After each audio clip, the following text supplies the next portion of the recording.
Tom Brady had this to say on his Let's Go podcast when asked about Belichick not getting hired. Are you surprised Bill Belichick hasn't gotten a job in this cycle? I don't know the criteria for hiring these guys, for hiring coaches. I have never been a part of it. I mean, I'm surprised that the greatest coach ever doesn't have a job.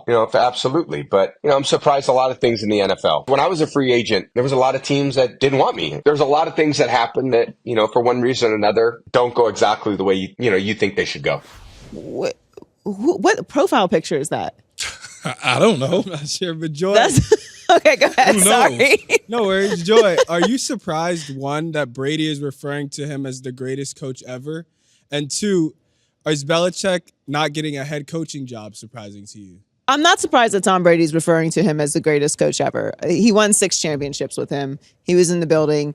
Even though I don't know that they necessarily had the most pleasant breakup, the further away you get from something, you start to kind of romanticize it a little bit. And Tom's going to say the right thing. He knows if he doesn't say that, then the whole conversation is going to be about what Tom thinks about Bill, and it's Super Bowl week, and you know what I mean? So I'm not surprised that he said, and also he may really think that. There are a lot of people that think that Bill Belichick is still the greatest coach of all time. He does have 6 championships, so that's not super surprising that he said that. I'm also not surprised that he didn't get a job. Yeah.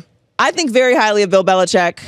I lived and suffered through that dynasty for a very long time. They were constantly beating everyone. It was miserable. And I remember what those teams looked like. I remember the different ways that they won. Dante Scarnecchia, the great defenses that Bill Belichick put together, the incredible players that he drafted. I just think that he didn't age well with the NFL. Sometimes great coaches do not evolve. And that doesn't take away from what they accomplished when the era served them, but it does make us evaluate the end of their career differently, and it can sometimes paint what we think their success really came from, which is what I think happened with Bill Belichick. Joy, Tom Brady's going to say that because he's the greatest coach that I've ever laid eyes on in my 50 years on this earth in the National Football League. And when you think about Nick Saban in college, the greatest college coach. Right? Some would say, oh, it's Bear Bryant. Some would say it's this, that, and the other. Some would say that Belichick is not. Tom Brady is going to say it because if it wasn't for Bill Belichick, Tom Brady wouldn't be Tom Brady. He would probably be doing something different. The opportunity came. They drafted him in the 6th round. Not only did they draft him in the 6th round, they made an executive decision internally to move on from Drew Bledsoe and give a guy an opportunity that took him to a Super Bowl, even though Bledsoe was the one that actually beat Pittsburgh in the AFC Championship game. So when I look at it, I'm like, okay, those people that don't like Belichick because he has a different approach, a different style toward people, especially media and family members. And I'm close to him and close to his situation, so I kind of know a little bit more about who he is. Now, as far as getting a job, you're right. Probably not the best openings this year for him. It was only one opening that I could see a guy at 72 years old coaching, and that would be with a quarterback. And the only one team had a quarterback available, and that was the Chargers. Right, which I think would have been a terrible fit. It probably would have been a terrible fit, maybe depending on who he hires as his offensive coordinator. Belichick is a difficult person to communicate with. He does. If you're not talking about football, he'll miss you with everything. That's just how he is. He doesn't have time to shits and giggles and smiling and he just doesn't do that, where other coaches do. And people look at his personality and they say, oh, he doesn't talk to the media, he's dry. If you've never had an opportunity to sit down with him and have dinner and moments and stuff like that, then you would think that he is like off on the moon somewhere, really. I mean, that's the reality of it. I've had the luxury of doing that. Tom had the luxury of doing that. So we see it in a different light. When you look at the 7 teams that was available, Antonio Pierce was getting the Raider job. As he should. Okay, Gerard Mayo was going to get the New England Patriot job. Did Belichick really honestly want to go to Carolina? Probably not, right? The Atlanta situation, he wanted more control than they was willing to give him. So he said, you know what, never mind. Washington made a decision based on they wanted to go in another direction, even though he interviewed with some of the upper bosses and they wanted him, but whatever. They moved on in Seattle from a grandpa. Why would you get another grandpa, right? And so it's like, when you start to look at these job openings, that's why I say, really, the only one that I would say was the right fit probably could have been the Chargers. That was really the only one. I honestly thought the Commanders was a potential landing spot for him. No quarterback, though. Yeah. The thing with Belichick for me is I hear you on his personality. That's not why I don't think he should or shouldn't get a job. I don't care if you're nice or not. When it comes to business, are you competent? No, but you and I, we don't care. No, but I know a lot of people do. Yeah, you got to sell a room and all that. Personally, if I'm an owner, I don't need you to be jolly. I need you to get the job done. Do you want somebody who makes you feel good, or do you want somebody who wins? Yeah. The problem is, for a long time, Belichick didn't make you feel good, but he did make you win. Yeah. But as of late, the past few years, the Patriots, a team that he had full control over, got worse and worse and worse. And they made some very questionable decisions with the development of Mac Jones. You've got the defensive coordinator pairing up like the offense coordinator. It just was weird, and it did not result in success. Yeah. So the positions that were open may not have been a good fit, but I also think that his reputation as a head coach and as somebody who had a lot of power in the building deteriorated over the past couple years. Now, for me, that doesn't take away completely from what he accomplished there, because to me, what's done is done. If I have 6 championships, I'm not arguing with y'all. I'm not arguing with y'all. Argue amongst yourselves. I am walking into the Hall of Fame. I have 6 championships, which is more than any coach, 2 more than any other coach that's ever done it. And whether you think it's Tom Brady or it's me, it doesn't say that on the rings that I have. And I think we will give Tom Brady a lot of credit, or most of the credit, because of what it's looked like. See, without him. I don't give Tom most of the credit. I give their teams equal credit, because I look at early success in Tom Brady's career. But see, that's where you and I are on the same page. I think that we just disregard that Tom Brady developed into a great player. Like, he did not walk into the league Tom Brady. He was a 6th round pick. Now, listen, he's chosen. He's a chosen individual. Yes. Like, some of us are just picked, and he's one of them. But a lot had to happen. A lot of those defenses were excellent. He played with incredible players, Hall of Famers all day. Had excellent coaching outside of Bill Belichick for years. And I'm like a culture nerd because I'm born and raised in Pittsburgh. So I know what a consistent franchise looks like, and the success and the standard that they're held to. Yes. When you have very minimal changeover at the coaching position, when you have a style of play and identity within the building, when the standard from the person that works part-time in the building to the owner is held at the same level, everybody walks in expecting excellence from each other, that permeates through everything that you do. And I think that also leads to winning at a high level. And I think that because it does, because the Steelers have 6 championships, because the Patriots have 6 championships, consistency is boring. It's so boring. But it's what leads to winning at a consistent level. It's all the little things. So I agree with you. Early in his career, there were certainly incredible moments, and the Super Bowl against Atlanta and the comeback, for me, cemented him as the greatest of all time. And that was Brady to me. But there are a lot of things that you can point to throughout the dynasty that can give credit to a lot of different people. So you say the Atlanta comeback, right? Right. But then we could also point to the first greatest show on turf, they stopped the Rams. Then we can point to the second greatest show on turf with Jared Goff and them, and they went in and did an amazing job in stopping them. And we also could point to Seattle in Malcolm Butler and drawing up a defensive play to understand the formation.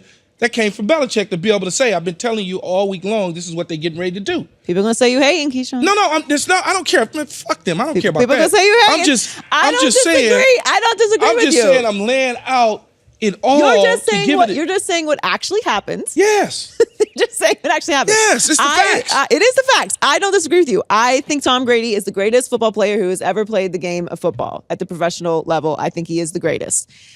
If you disagree, I don't know a lot of people that disagree, but I think he is the greatest, and I think he does deserve a lot of the credit because he's on the field. He deserves the most important ton of credit, and I would give him a bigger slice of the credit pie. But I'm with you. All of those other things happens. You get a few more apples on the pie then. Yeah, he gets the big scoop. And that's when the turkey come out, he gets the big slice. If he wants the dark meat, if he gets the drumstick, it's him first, and then everybody else can eat. That's okay, right? But the problem that I always have with this conversation is people act like Belichick just forgot how to coach football.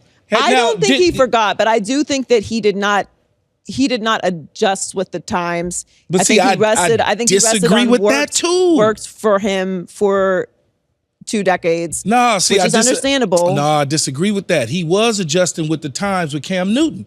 Cam got COVID. Cam got hurt. Then at the end of the day, that's a tough year. Like there were so many players out. No, but they was doing good. They was leading the league in rushing. Cam had, I think, 13 touchdowns on the ground that year. Remember, they was doing well. Cam got hurt. So now he made that adjustment to the RPO game, and then they went back because his boy is Nick Saban. And then he said, you know what? I'm going to make a run on this Mac Jones. Where he made a mistake at and he corrected it was hiring those two noodle nuts in Joe Judge and Matt Patricia that was not a good as choice. the offensive coordinator. But then he said, you know what? I got to go get my guy Bill O'Brien. By then, I never felt good about Mac Jones, even his rookie season when they went to that week playoffs. That dinking and dunking. I don't think that Mac Jones is as bad as what's happened, though. I do think that that mistake really hindered his development. It feels that way, but if you really dive in his rookie season and really watch, he really wasn't like that. I'm sorry. But he's a rookie. No, I understand. And then that. their second year, you just completely derail him. But you propped him up, and they made a mistake in second season by derailing him. You're 100% correct. But he tried to fix it. So now he moves on because they part ways, and now they hire Gerard Mayo. But sometimes it's good to just separate. Think about Andy Reid in Philadelphia, Joy. He was rolling, and then all of a sudden he hit a wall, and they got stale. And then he found pay dirt again with Alex Smith and Patrick Mahomes. If you don't have a quarterback in the National Football League, you're going to get fired. What do you make of, because this is the argument for everyone who's watching who's outraged. What do you make of Belichick's record without Tom Brady? Doesn't mean anything like to me. The fact that he was had a losing record as a coach before Tom Brady. In Cleveland, he had a losing record. Yes. He was dealing with the Cleveland Browns and Art Modell. I hear you on the Cleveland Browns, I do. It was dealing with that. He didn't even get an opportunity to turn it around the way he should have. Then he leaves, and he comes, and he gets a slow start as a new head coach in New England, but eventually he goes to Brady, and the rest is history. Yeah.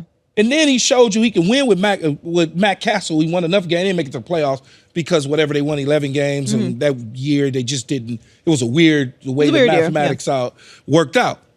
But that's an easy target to point to. Then if you go to the beginning of Cleveland and the end of New England and you put them together, he's certainly under 500. We all recognize that. But I can guarantee you, he didn't forget how to coach football. I don't think he forgot how to coach football, but I will say, as somebody, again, who suffered under Bill Belichick in that dynasty for 2 decades, I wish I hadn't seen it fall apart. Is that fair? That's fair. That's fair. Thank you, Keyshawn Jr. But no, Joy, it's fair. But if you don't have a quarterback, Pittsburgh Steelers, Ben Roethlisberger, but you held on to him too long. Mike Tomlin. Mike Tomlin has never had a losing season in his entire career. I understand that. He never had a losing season. But that standard of going to Super Bowls and feeling a certain way, you held on to Big Ben too long. For sure. If you don't have a quarterback, Joy, you're going to lose. Yes, but without a quarterback, you've got Mike Tomlin having the Steelers in the playoffs. He's dealing with his third-string quarterback. I understand. And still not having losing seasons. And it's we can say the same thing about Sean Payton. It's rough. We can say the same thing about a lot of coaches that don't have quarterbacks. Not as bad as it is in New England. Well, New England got bad because of the standard that they had set for themselves in that 20 years. Oh, they were like one of the worst teams in the league this year. No, I'm saying it got bad. When you look at it, it's like, well, we're so used to them winning. They're bad by like any standard. Well, yeah, that's true too, though. Yeah. So that's where I do feel like he stayed too long, because it's one thing to have a losing season. Yeah. It's one thing to not make the playoffs. It's one thing to get to the playoffs with Mac Jones and get blown out. That's one thing.